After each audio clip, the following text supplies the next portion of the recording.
Bonjour, bienvenue à la Minute Info MLT Avocat. Aujourd'hui, nous continuons un petit peu dans nos capsules telles qu'annoncées précédemment. Nous allons vous parler aujourd'hui de la notion de clause de non-concurrence, en fait, que certainement, peut-être déjà comme employé, vous avez lu dans un contrat ou même dans le cadre de relations d'affaires. Vous avez certainement déjà avoir eu soit à discuter de la clause de non-concurrence ou vous posez la question de savoir s'il serait pertinent de l'inclure dans un contrat ou pas du tout. Alors, aujourd'hui, on parlera tout simplement des critères, en fait. Quels sont les critères qui vont être évalués afin de déterminer si une clause de non-concurrence incluse dans un contrat de travail ou alors dans un contrat de partenariat, de service, etc., serait valide. Il y a 4 grands critères ici que les tribunaux vont regarder. Le premier critère est celui de l'écrit. Il faut absolument que la clause de non-concurrence soit écrite. Une clause de non-concurrence ne peut pas être verbale. Ça prend un écrit pour que la clause de non-concurrence puisse être opposable à la personne qui est liée par cette clause-là.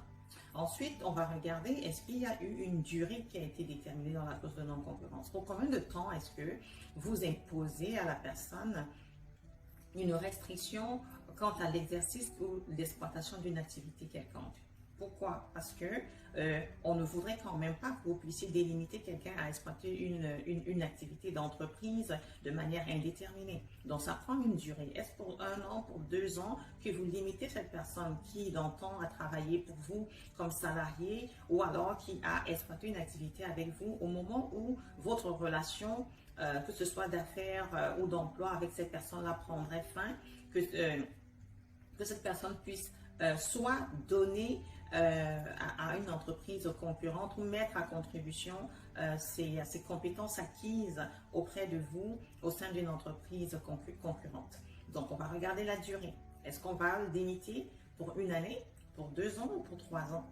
Les tribunaux n'ont pas établi une durée qui serait dite maximale. Donc, on va prendre toujours en considération certains facteurs qui permettent de pouvoir établir est-ce que la durée qui est indiquée dans cette clause de non-concurrence serait valable. Donc, on ne peut pas tout simplement dire oh, généralement, c'est 1 an qu'on va établir ou c'est 12 mois. Donc, des éléments quand même sont pris en considération. Le troisième critère ici, c'est le critère du territoire.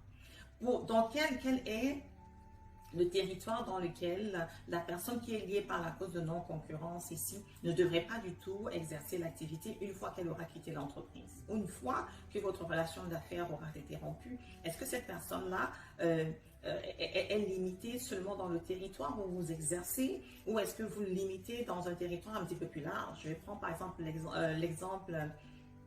Je vais parler ici d'une entreprise qui exploiterait, supposons, j'ai envie de prendre le milieu de la restauration à Laval, et puis l'exploitant a quand même développé un certain savoir-faire quant à son activité, et il a soit un partenaire ou un salarié à qui il a quand même appris beaucoup de choses en ce qui concerne l'exploitation de son activité, ce qui fait sa particularité. Et puis cet employé ou ce partenaire-là quitte le navire et va ouvrir un restaurant juste à côté. Donc, pour limiter ce genre de situation, afin de venir également protéger sa clientèle, on va quand même interdire à l'individu qui est lié par la clause de non-concurrence ici, celui qui est obligé, je veux dire par la clause de non-concurrence, de ne pas du tout travailler pour une entreprise concurrente dans la ville de Laval, pour rester dans mon exemple. Mais si l'entreprise offre des services à Montréal, à Québec, il arrive bien entendu qu'on puisse limiter l'activité de la personne liée par la clause de non-concurrence à la province de Québec. Il y a même eu des situations où on a pu étendre l'interdiction à tout le Canada et même voir à un pays spécifique à l'international. Donc, les critères, en fait, ici vont différer. Ce qu'on va évaluer pour établir si ce critère de territoire répond quand même aux intérêts, à la protection des intérêts de l'entreprise, on va vraiment évaluer à qu'est-ce que l'entreprise est véritablement protégée ici. Puisque sa protection est beaucoup trop étendue. On s'entend un restaurant, par exemple, qui livre à manger aux personnes qui sont à Montréal, ça pourrait être abusif, ça pourrait être jugé beaucoup trop étendu, que le restaurateur, l'entrepreneur ici interdise à son salarié de pouvoir travailler pour un restaurant similaire dans la ville de Québec ou bien dans tout le Québec. Donc, bien entendu, des éléments sont pris en considération. Et ces éléments qui sont pris en considération peuvent différer d'une entité à une autre. Donc, rien n'est coulé dans le béton, mais ces 4 critères-là, de manière générale, vont toujours être évalués. Le 4e critère que je vais vous introduire maintenant, bien entendu, c'est le critère de l'activité. Quelle est l'activité, en fait, ici, qu'on veut interdire? On s'entend que si une personne, par exemple, travaille, j'en veux dire, dans le milieu de la restauration, on ne pourrait pas, dans l'interdiction, ça pourrait être jugé abusif de lui interdire de pouvoir donner des formations culinaires. Si, par exemple, l'entreprise pour laquelle l'individu travaille n'offre pas ces formations culinaires-là. Parce qu'il faut toujours avoir à l'esprit, bien entendu, qu'il y a 2 libertés quand même ici, hein, qui se chevauchent l'une et l'autre. On a quand même le droit à la liberté de la concurrence, etc. Mais d'un autre côté, on a la liberté de gagner sa vie.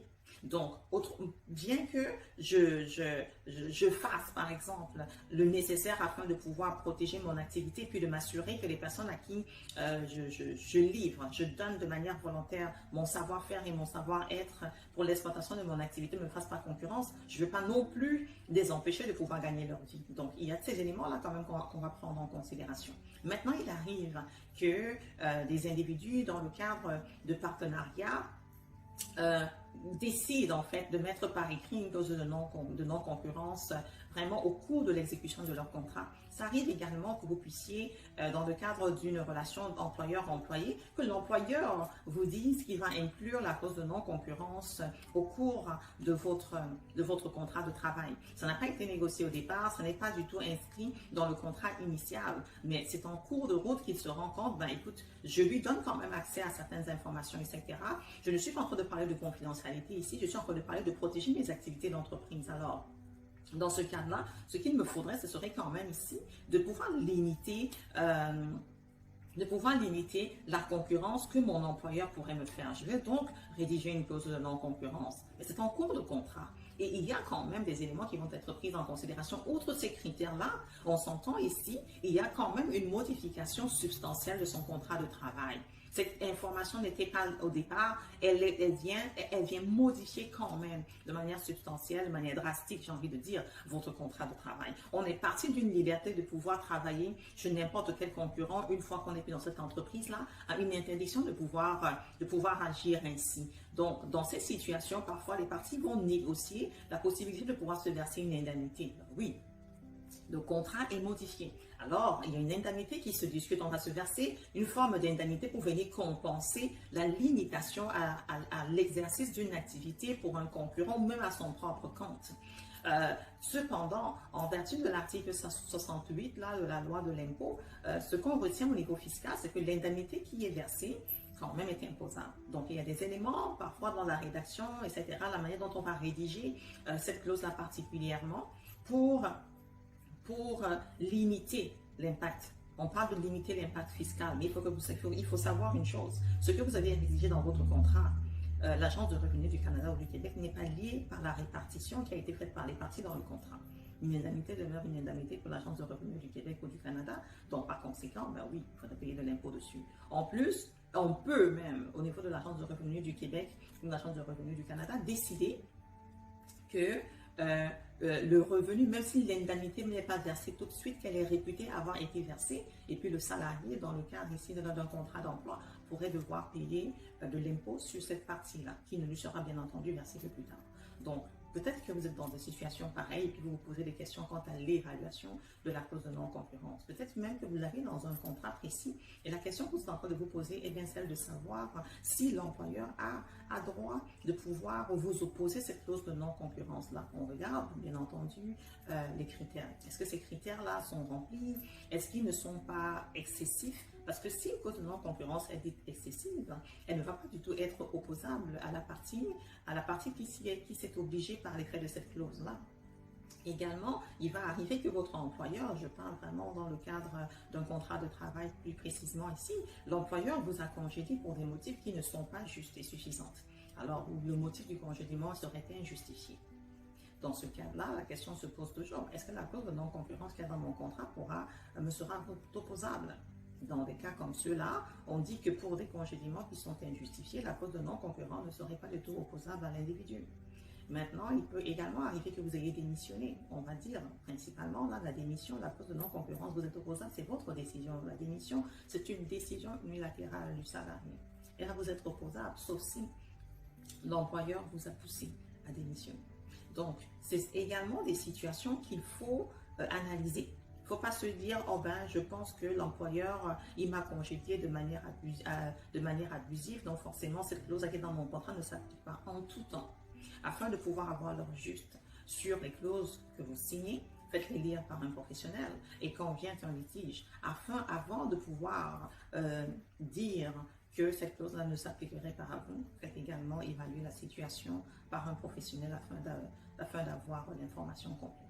Alors, si vous avez besoin de plus d'informations par rapport à la clause de non-concurrence, suivez nos différents écrits à ce sujet, lisez, nos différents écrits à ce sujet sur nos réseaux sociaux et continuez à nous suivre comme vous le faites. Ça nous fait plaisir de participer, de contribuer à la divulgation de l'information. C'était Mireille Nana pour la Minute Info d'MLT.